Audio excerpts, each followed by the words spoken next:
Hello friends, આપ સૌનું અમારી યુટ્યુબ ચેનલ પર સ્વાગત છે।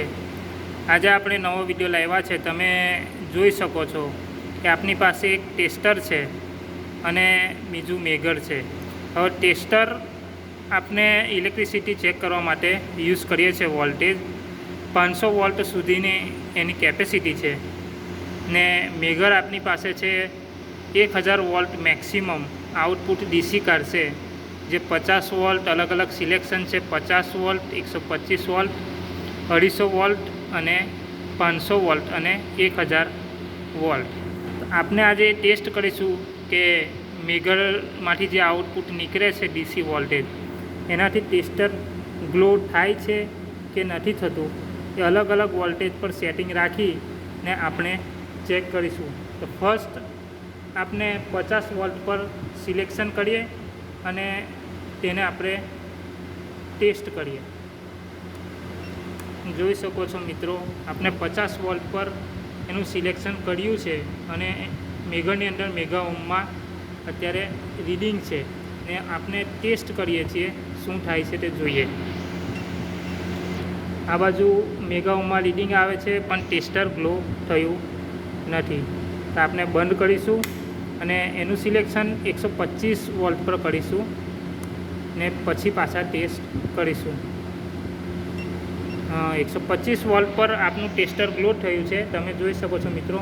આ બાજુ મેગરમાં રીડિંગ 2 મેગા ઓહ્મ છે ને 125 વોલ્ટ પર તમારું ટેસ્ટર ગ્લો થયું છે।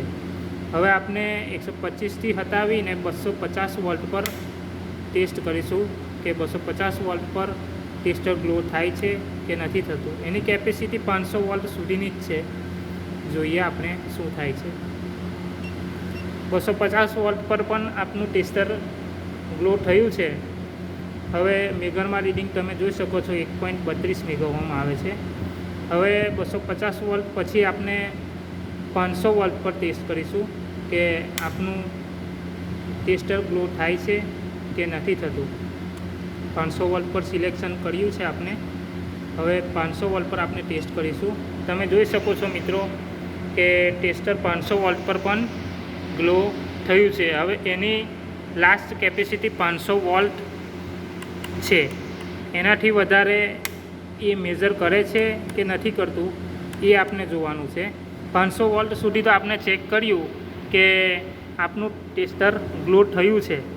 હવે 500 વોલ્ટ પછી અમારી પાસે એક સિલેક્શન છે 1000 વોલ્ટનું મેગરમાં, તો એ લાસ્ટમાં આપણે 1000 વોલ્ટ પર પણ સિલેક્શન કરીએ કે 1000 વોલ્ટ પર સિલેક્શન કરીને ટેસ્ટ કરીશું આપણે, તો ટેસ્ટર ગ્લો થશે કે પછી અંદરનો જે રજિસ્ટર ખરો ટેસ્ટરની અંદરનો, જેની વેલ્યુ 1 મેગા ઓહ્મ જેવી હોય છે, તે ઉડી જશે કે પછી ટેસ્ટર ગ્લો થશે એ આપણે જોઈએ। હવે આપણે મેગરનું જે ખરું તે 1000 વોલ્ટ પર સિલેક્શન કરીએ અને ટેસ્ટ કરીએ કે શું થાય છે, ટેસ્ટર ગ્લો થાય છે કે નથી થતું। હવે આપણે તમે જોઈ શકો છો 1000 વોલ્ટ પર આપણે સિલેક્શન કર્યું છે મેગરનું ને આપણે એને ટેસ્ટ કરીએ છીએ શું થાય છે।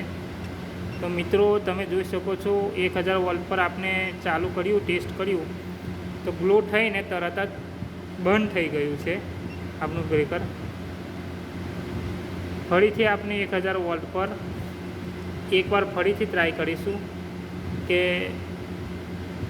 ટેસ્ટર આપનું ગ્લો થાય છે કે નથી થતું।